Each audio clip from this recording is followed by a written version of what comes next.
Hi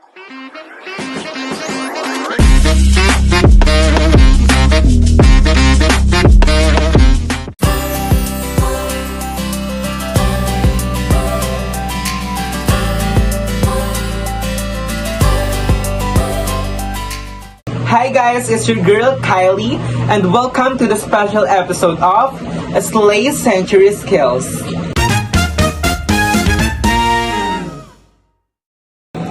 Our very first special guest in Slay Century Skills is a former social media manager / creative committee in the Teacher Education Society.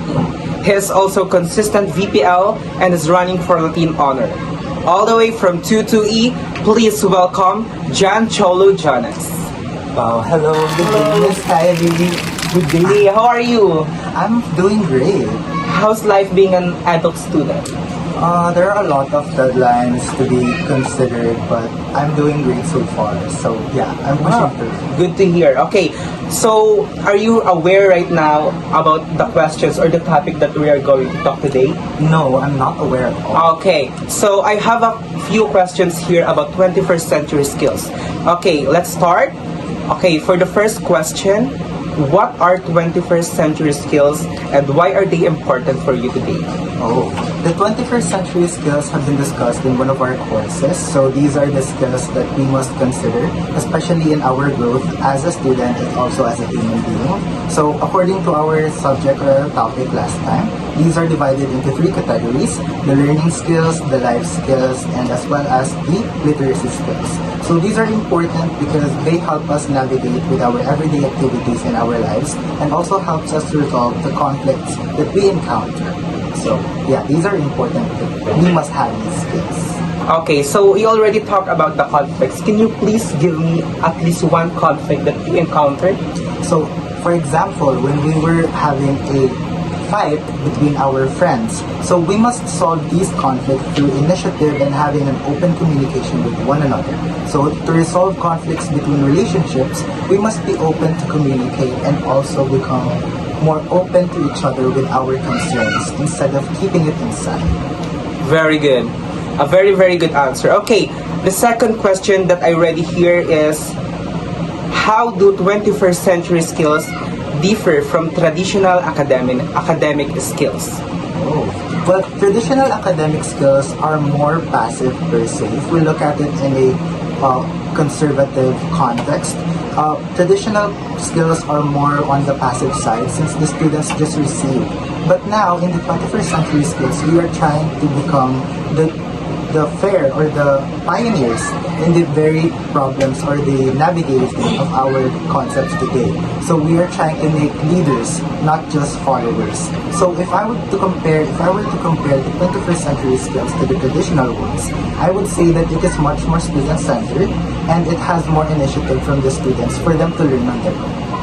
Very good. Very, very right answer. So I have here also the last question for you today. Okay, can you share an example of how you use 21st century skills in your daily life or work? Oh wow. Well, in my studies, I use the 21st century skills in my group work specifically because it's not easy to become or to conduct group works in your school and to have a healthy relationship and for you to achieve the purpose of having a group activity, you must be able to open yourselves with each other for you to achieve your purpose. So you must have initiative, you must have communication, you must have critical thinking and creativity when you are trying to navigate through these conflicts that you may encounter. So in group works, you will use these kind of skills and you must be able to open your mind to these kind of situations that may arise. Okay, I think Mr. Cholo is very prepared for these questions and he's having a great time today, right? Yes. So fun. Okay, to wrap up some questions, I have here 2 questions to wrap up your all answer. Okay, are you ready? Okay. Okay, for the first question, what advice would you give to someone who wants to strengthen their 21st century skills? Ooh. If I were to answer that question, I would probably advise them to become an open-minded person. I would probably tell them to become more open to ideas and to beliefs that they do not actually, or they do not first like, since we must be open to these ideas because we may never know. Just because something is new or out of the ordinary doesn't mean that it is already bad. Sometimes we have to open up to these new ideas because they may be better for us. Yes, very good. We need to learn something that we will use for our, especially in our daily lives, just like what I've asked to you earlier, right? Exactly. Okay, for the last wrap-up question for you, Mr. Cholo, which 21st century skill do you think is the most underrated and why? Oh, well, I think the most underrated skill out of the 21st century skills is the initiative. I don't think a lot of people realize how important having initiative is, especially in other situations, especially when we are faced in conflict. Some people like to save themselves first and try to forget the main purpose of the things that they are doing. So in that case, or in those scenarios, we must be able to have the initiative to take action and to do what's best to resolve this or to resolve the problems that are arising. Okay, thank you so much for answering these questions very handsomely. Welcome. Okay, so for the next segment, we are going to do a fast talk. We will be right back.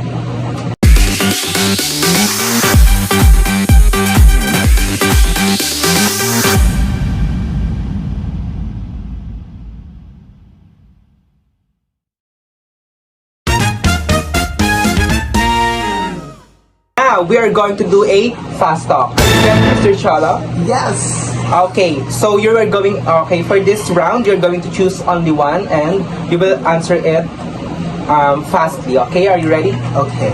Okay, first, TikTok or PowerPoint? TikTok. Chat or email? Chat.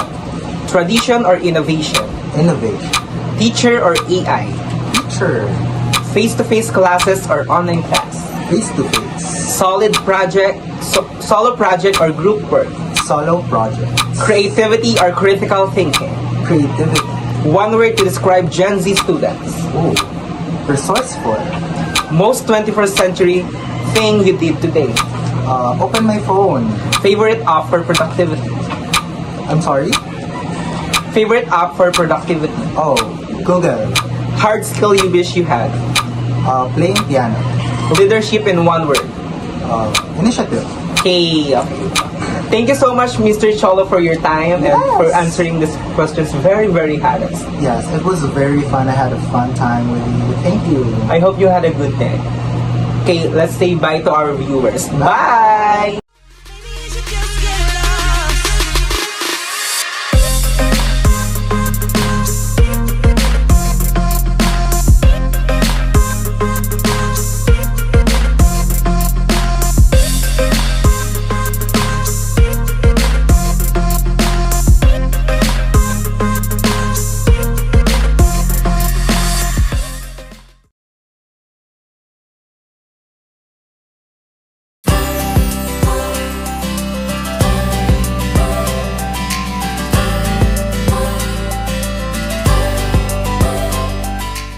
Welcome to the second episode of Slay Century Skills.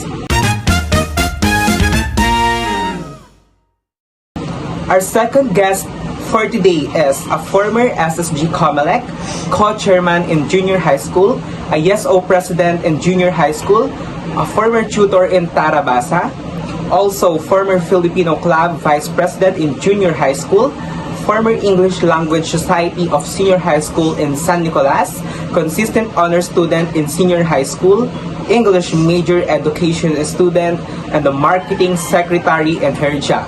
Please welcome Miss Kailah Adaña. Hi, nice to meet you, Miss Kylie. Good afternoon, good morning. Thank you for having me on your Slay Century Skills segment. Welcome to our very, very own segment here. Okay, so it says here that you work as a marketing secretary in Yes. your job. How's your job? A bit stressful because, marketing is not that easy when you're in education field. Parang ang layo mo na education kinuha mong course and then now you're working in marketing. So, diba? So hard. So you already said that you are a student and also you work. So Yes. how do you manage your time? Especially if you have activities to pass, do you have a videos to pass? How do you manage your time? Actually, I didn't know how to manage my time, and it's a bit hard managing your time when you're studying and at the same time you're working, because sometimes may conflict talaga, like if meron kang deadline and syempre graveyard shift, so you need to sacrifice one thing, so you know. Okay, so it says also that you are consistent honor student, right? Yes. So do you feel any pressure right now as a college student? Yes, it's a bit hard when, di ba, nung junior high school ka or senior high school ka, very academic achiever ka, kasi that time, you're not working eh. So, in today's, recently, syempre, you need to take a job, syempre, for be responsible on your own. Because sino nga bang kakampi mo, diba? And then that hits me hard because studying while you're working is really, really hard. Because sometimes, hindi mo mapapasa on time yung mga activities because graveyard shift. So, you don't have choice to let go that academic achiever na ikaw. Yes, I agree. So, I think the best way for that is time management, right? Do you agree? Yes, and I'm really sorry for not managing my time exactly. It's alright, it's alright. Okay, so I have a few questions here about 21st century skills. Do you know what is 21st century skills in your own? Yes. Okay, so I have here a few questions for you. Okay, let's start. Are you ready? Ready. Okay, for the first question, what challenge do people face when learning 21st century skills for the first time? Thank you for that wonderful question. So many people struggles with adapting a new technology, working on diverse group or individual man yan, and thinking critically because these skills aren't always taught directly in schools, diba? It can also be hard to break old habits, specifically if someone used the traditional way, which is learning or working through books, libraries. So many people struggle talaga na ng 21st century. Okay, I must agree with that. Okay, the second question for you is, in your opinion, which 21st century skills is the most essential in today's fast-changing world? So I believe adaptability, because it's most essential skills in 21st century skills. So since everything from technology, the job in market changes so quickly, so being flexible and willing to learn new things helps you stay prepared for anything. So that's all. Very good. So, thank you for answering the two questions that's related to 21st century. So, I have two questions again for the wrap-up questions. Sure. Okay, for the first question, what advice would you give to someone who wants to strengthen their 21st century skills? Go on by yourself. Search for what na makakatulong sa'yo. Ikaw sa sarili mo ang mas makakatulong sa'yo. So kung iaasa mo sa ibang tao yan at hindi mo tutulungan sa sarili mo, walang mangyayari. So go on your feet, on your own. Try to search up on your own. Agree. I'm kind of agree with that. Okay, the last question for you. Which 21st century skill do you think is the most underrated and why? Communication skills. Siguro kasi we all know naman na some other people, OFW yung pamilya nila or parents nila. So me as a former daughter of OFW parents, so malaking bagay ang communication when it comes to 21st century's technology. Siguro, di ba? Kasi before, sulat-sulat. Like, you need to write and mag-antay ka pa 3 to 5 days bago mo ma-receive or maka-reply. Not unlike ngayon na, ano na lang, as is. Like, pagka-send mo, reply agad. Ganun. So for me, communication skills talaga. Thank you so much for answering these questions very honestly. Okay, thank you so much, Miss Kailah. So we're gonna do a fast talk. Magbabalik ang Slay Century Skills.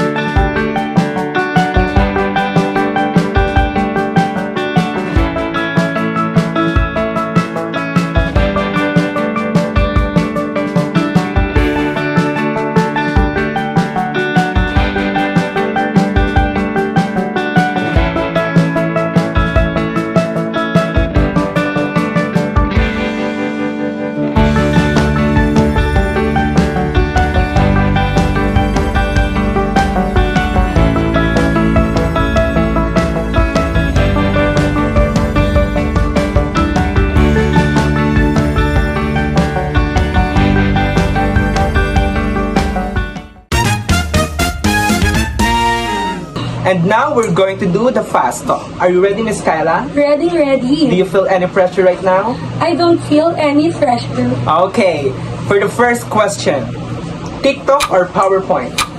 PowerPoint, Chat or email? chat, Tradition or innovation? tradition, Teacher or AI? teacher, Face-to-face class or online class? face-to-face classes, Solo project or group work?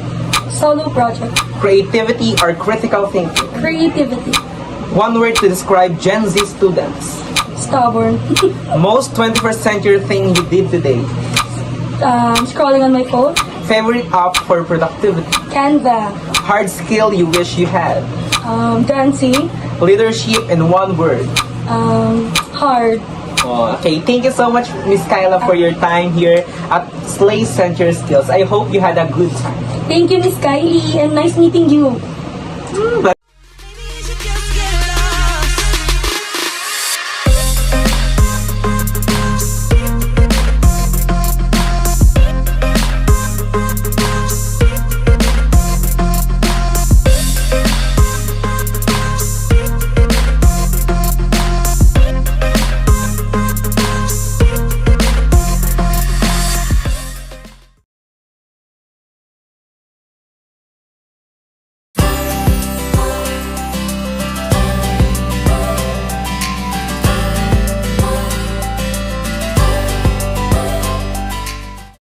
Welcome to the third episode of Slay Century Skills. Our third guest for today is a part of Tarabas program, a former class secretary of 22E, a former president from her elementary days to her junior high school days, and all the way from 22E, please welcome Miss Kyara Medenilla. Hi, Miss Kylie. Hello, good afternoon. Good afternoon. Nice to see you. It's nice to see you. How's your day? It's good. It feels so good to be here. I just watched the second episode. Yes. It was great. Thank you so much for the opportunity, of course, and for your time to be here in our very special episode of Slay Century Skills. No problem. I'm very honored for that. Okay, so I have here a few questions about 21st century skills. Are you aware of 21st century skills? Of course. Can you describe for me one word? Can you describe from the word 21st century skills? I would describe, or I think one word for it is innovation. Innovation. Thank you so much, innovation. I can relate to that. Okay, so I have a few questions that I think that you're going probably to relate these questions from yourself or from the present, I think. Okay, are you ready? Sure. Do you feel any pressure right now? I don't feel any pressure right Good now. to hear. So I have here a few questions for you. Okay, the first question is, why is communication more important how than ever in the digital age? So, in this modern age, communication is really essential because it's how we build trust, bridge cultures, and make sense of overwhelming information. As a future educator, I see it as a tool not just for clarity, but for connection, empathy, and transformation, especially when it comes to face-to-face interaction. And of course, it's face-to-face interaction is limited. Okay, thank you so much for your answer. Okay, I have here the second question for you. How do you handle collaboration with people who have different view or work styles?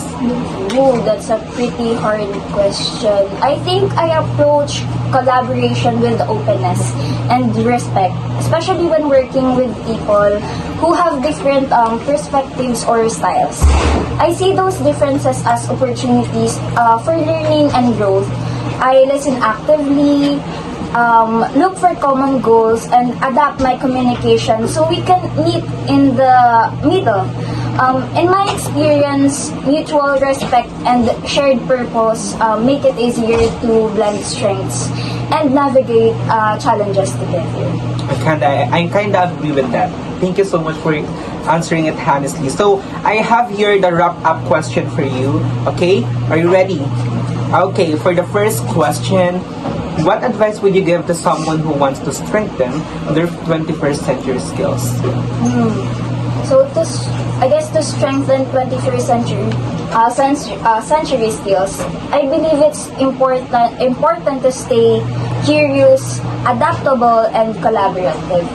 I encourage others to engage in real-world problem solving, use digital tools thoughtfully, and seek feedback often.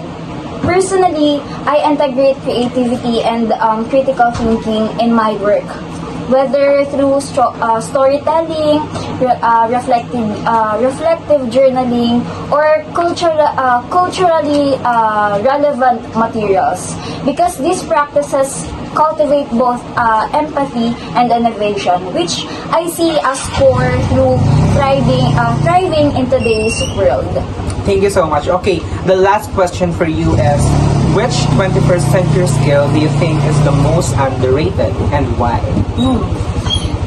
I think initiative is the most underrated 21st century skills. In this fast-changing environment, waiting for direction isn't enough. That's why I actively seek out ways to improve learning experiences, whether by designing new materials, integrating digital tools, or leading collaborative projects. Taking initiative allows us not just to adapt, rather, but to shape meaningful change and inspire others to do the same. Very good. Thank you so much for your answer. Very, very wonderful answer. Thank you. Okay, so now we're going to do a fast talk sa pagbabalik ng 21st century skills.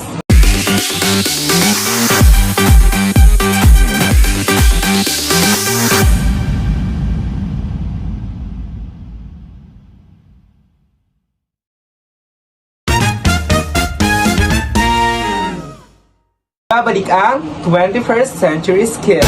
Now we're going to do a fast talk. Are you ready? I'm ready. Do you feel any pressure right now? I don't feel any pressure.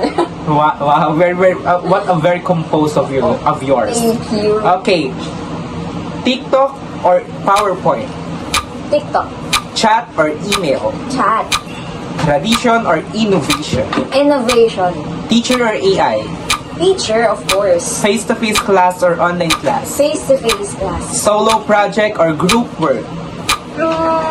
Solo project. Creativity or critical thinking? I guess creativity. One word to describe Gen Z students. Critical thinkers, I think. Most 21st century thing you did today. Again, Most 21st century thing you did today. open my phone. Favorite app for productivity. Microsoft Word. Hard skill you wish you had today. Singing. Leadership in one word. Leadership in one word. Tough. Okay. Thank you so much for your Thank time. you. Thank you so much. Thank you so Miss much for giving wonderful time in this very special segment. I had a great time chatting or talking with you. Thank you so much.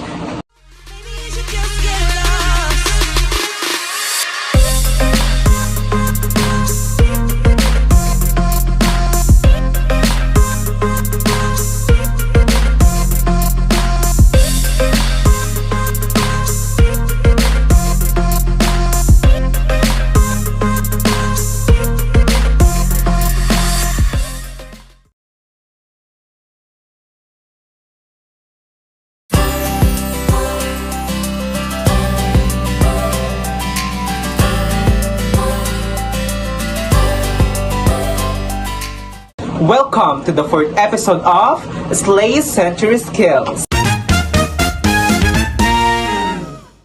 Our 4th guest for today is a working student, a former Tarabasa tutor. She is also a consistent honor student since junior high school and senior high school, and the youngest student in 22E. Please welcome Miss Ernestine Lopez. Hi. Good afternoon. Nice to see you.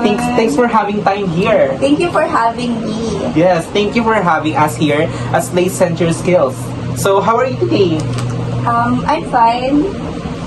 You're fine. So, You said that you're a working student. Yes, I am. How's life of being a working student at the same time you're pursuing a college degree in your college life? It's tough. I'm always crying. Why? Why are you always crying? I feel like I don't have enough time to finish work at the same time my assignments like that. Can you give at least one word to describe how's 21st century skills in your life? We all know that 21st century is all about technology and lahat tayo gumagamit ng technology ngayon, lalo na sa online class, wala tayong pasok. We are using Gmeet, G-Class. I kinda agree with that. Okay? I also use Google Classroom, especially when passing activities to my teachers, to my students. I kinda agree with your answer. So now I have few questions about 21st century skills. Are you ready? I'm ready. Do you feel any pressure right now? No? You don't feel any pressure right Bring it now? on, girl. Okay, let's bring it on. So the first question for you is, how can we foster creativity in schools or the workplace? Siguro by letting the students to explore their own ideas and not making them feel like they always need to be correct. Mas maganda kung they have freedom to think outside the box, lalo na sa project or group work. I kinda agree with that, yes. So the next question for you is, what's one creative solution you've seen that solved a real world problem? Naalala niyo nung pandemic, di ba meron nung yung community pantry. Yeah. Sobrang simple lang nun, pero super effective. People just share their food and essential. Tapos anyone in need could take those. Tapos it was a creative way to help without a big money or big technology.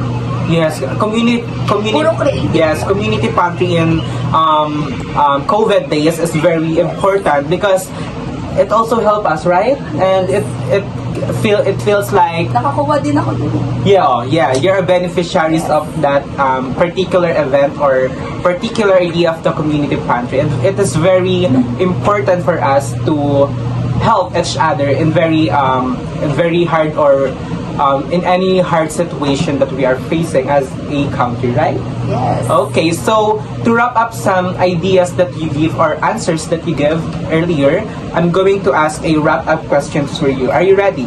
Yes, I'm ready. Yes, you don't feel also pressure right now? No. Okay. It's you. It's you, babe. Okay, so the first question is, what advice would you give to someone who wants to strengthen their 21st century skills? Siguro mag-start muna sila sa small steps, trying to work with their classmates more, speak up during group work, and explore the apps and tools to help them study. And most of all, don't be afraid to fail.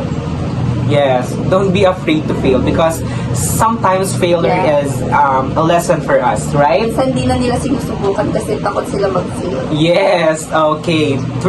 A very relevant and a very true answer. Okay, the last question for you is, which 21st century skill do you think is the most underrated and why? I think adaptability, kasi in real life, hindi lahat ng bagay predictable. You have to learn how to adjust, lalo na sa sudden changes natin, di ba, from face-to-face to online class, like, or class shifting schedules. Yes, You need to adapt. I kinda agree. Adaptation is the key, according to Miss Ernestine Lopez. Yes. Okay, so now we're going to do a fast talk. Are you ready? Sa I pagbabalik guess. ng Slay Century Skills.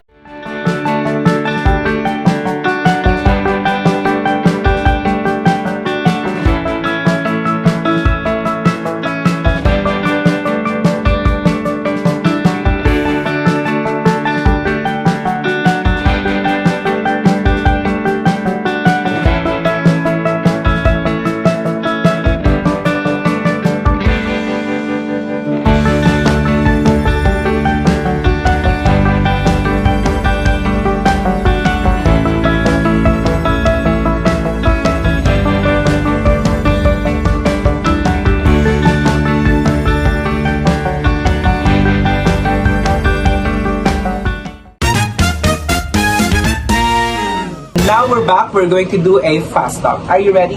Yes. Okay. Chat or email? Chat. Tradition or innovation? Innovation. Teacher or AI? We are all future educators, so teacher. Creativity or critical thinking? Creativity. TikTok or PowerPoint? TikTok. Face-to-face class or online class? Face-to-face. Solo project or group work? Solo project kasi mas hawak mo yung time. One word to describe Gen Z students. Expressive.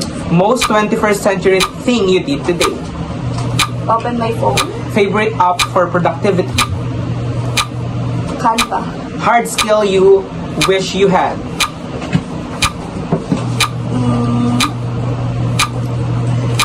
It's really hard. Yeah.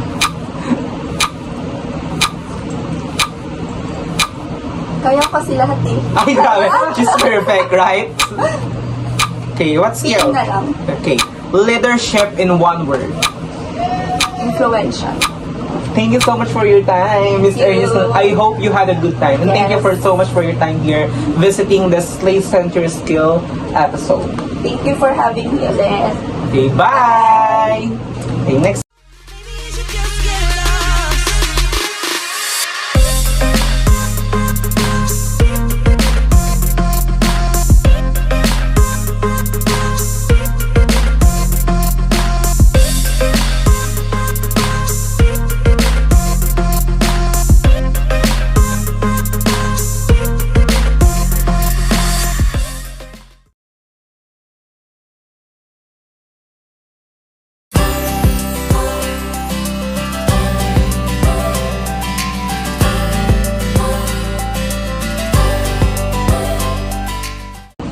Welcome to the 5th episode of Slay Century Skills.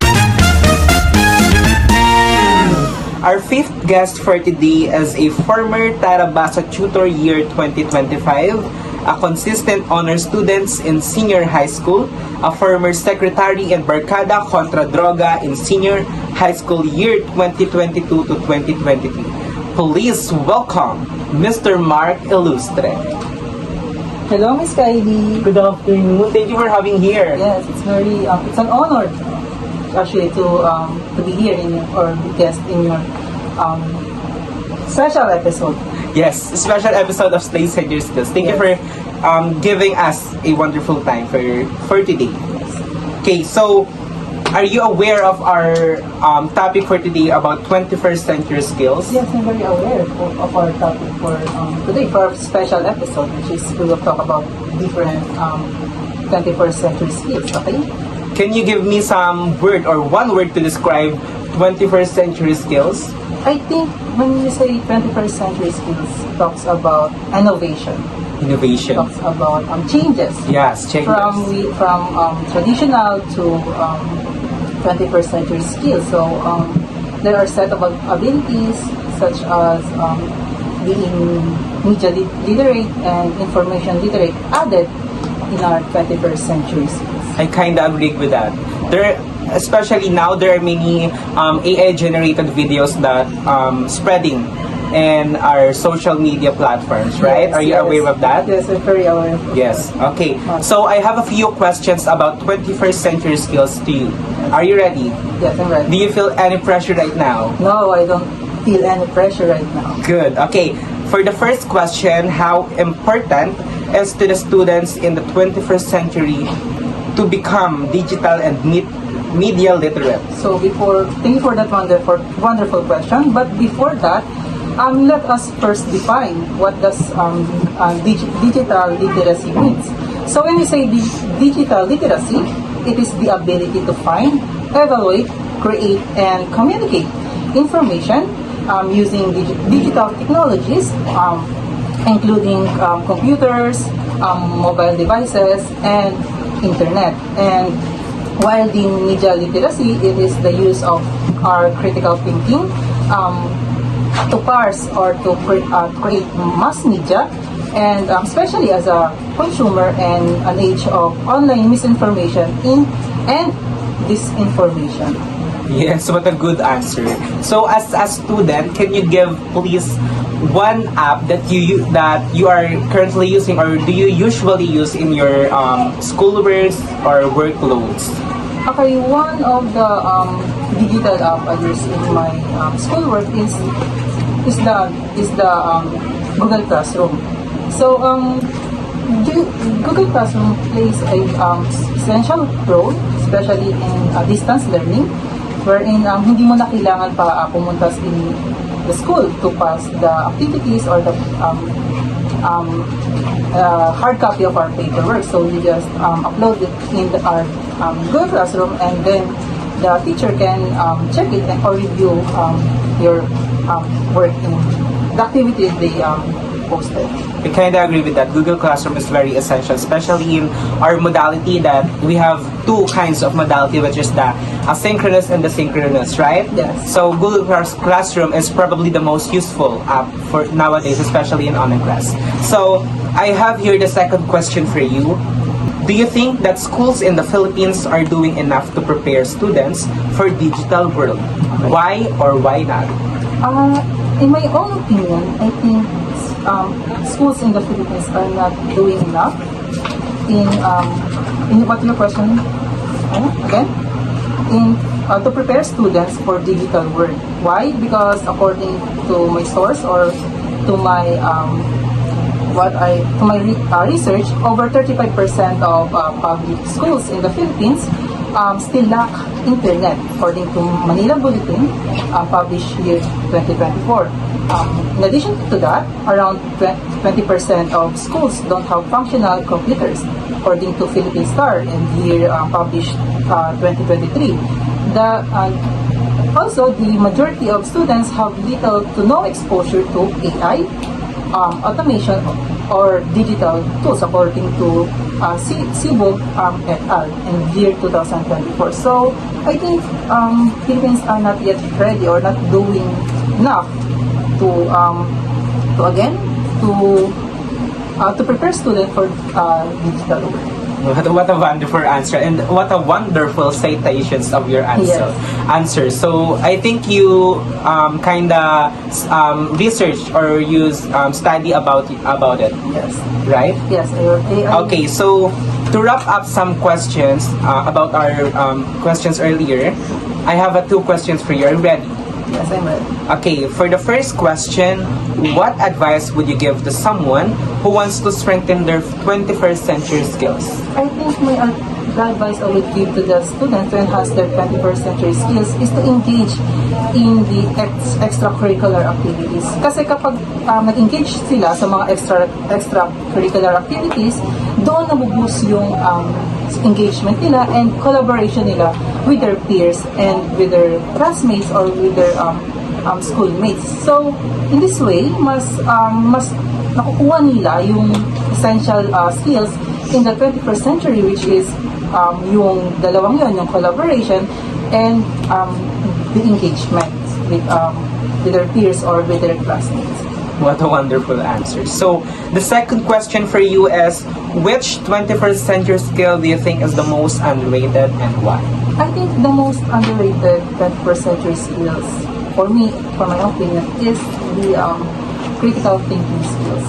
Because as I observe in our modern and digital world, people, or should I say student nowadays, are relying to AI, to the AI, or to artificial intelligence to do their works, or school works, which is I think it lessens their critical thinking skills to create or bumuo ng mga bagay or ng mga sagot na kung saan sila mismo yung nag-create sa kanilang mga mind sa ganong mga topic or ganong mga tanong. Yes, thank you so much for your answer. So, now we're going to do a fast talk. So, are you ready? Yes, I'm ready. So, okay, so we're going to do the fast talk sa pagbabalik ng 21st century skills.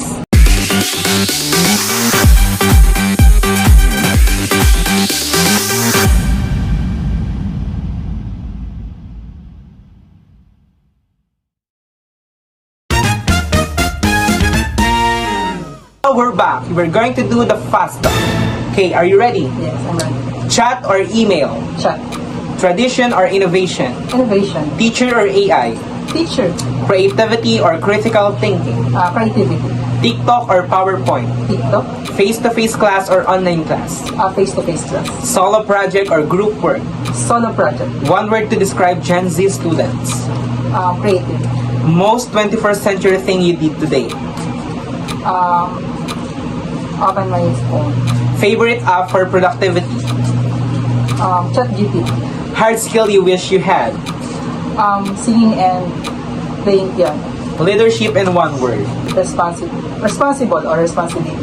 Thank you so much for having here, Mr. Mark Illustre. I hope Thank you you. had a good time. Yes, thank you again, Miss Kailah, for your for this opportunity to be your guest and for your special episode, Slay Century Skills.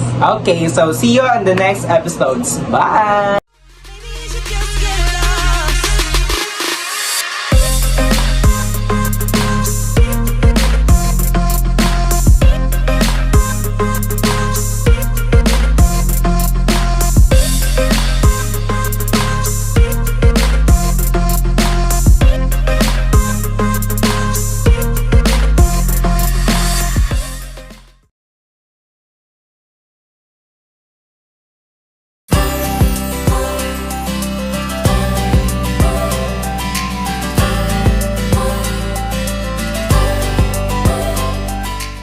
Welcome to the last episode of Slay Century Skills.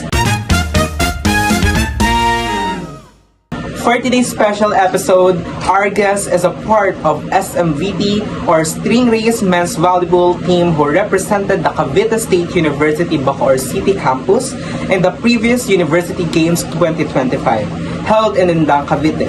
He is also a member of CVO or Civital Youth Organization, and he's also a member of SYO or Sandigan Youth Organization.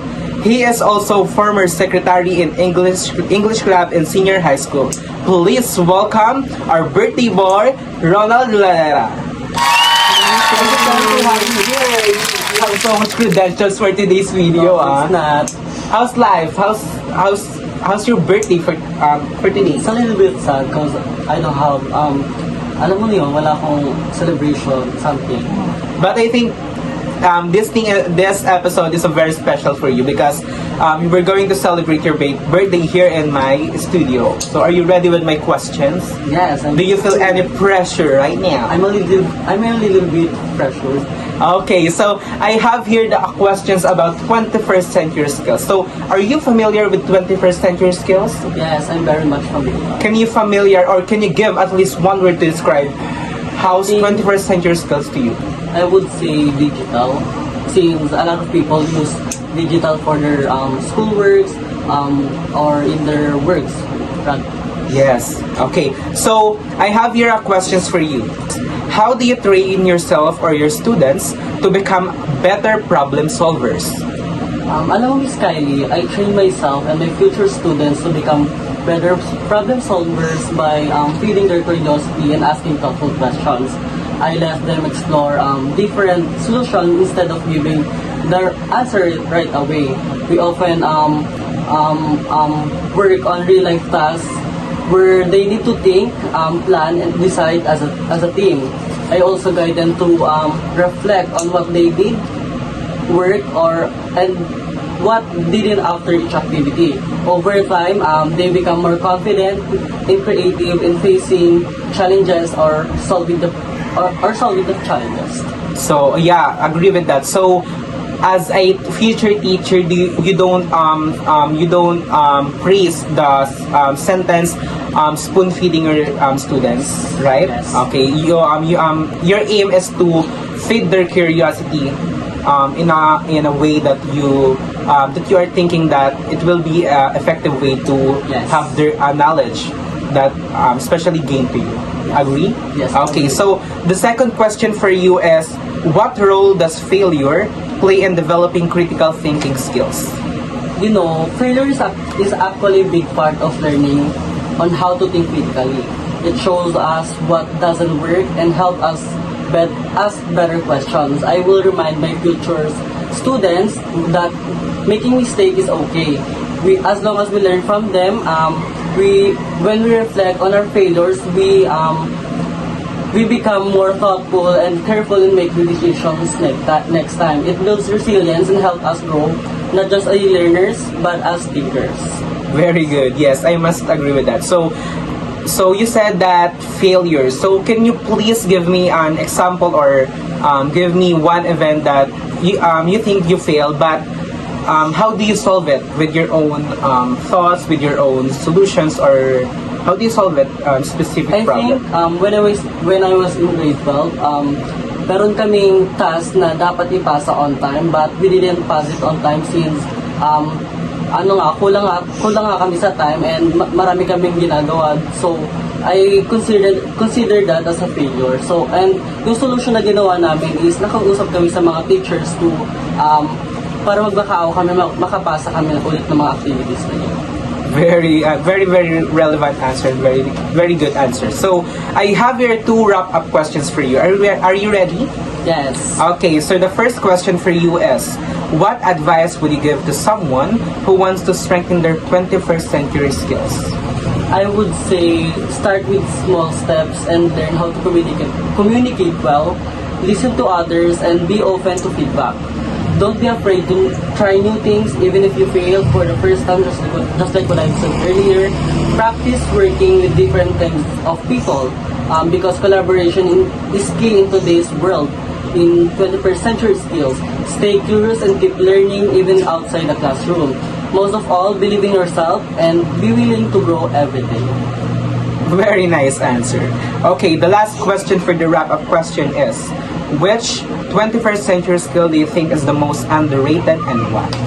Since 21st century skills has a lot of different skills, for me, I would say social responsibility. Since this is the most underrated, a lot of people focus on the skills like technology or communication, but they forget how important is to care for others and the world around us. Being socially responsible means doing the right thing. Even though one is watching it helps us build stronger communities and teaches us empathy, kindness, and fairness. In the end, skills means nothing if we don't use them to make a positive impact. Very wonderful question, and thank you for answering the questions very honestly. Okay, so now we're going to do the fast talk. Are you ready? Yes. Okay, so we're going to do the fast talk sa pagbabalik ng Slay Century Skills.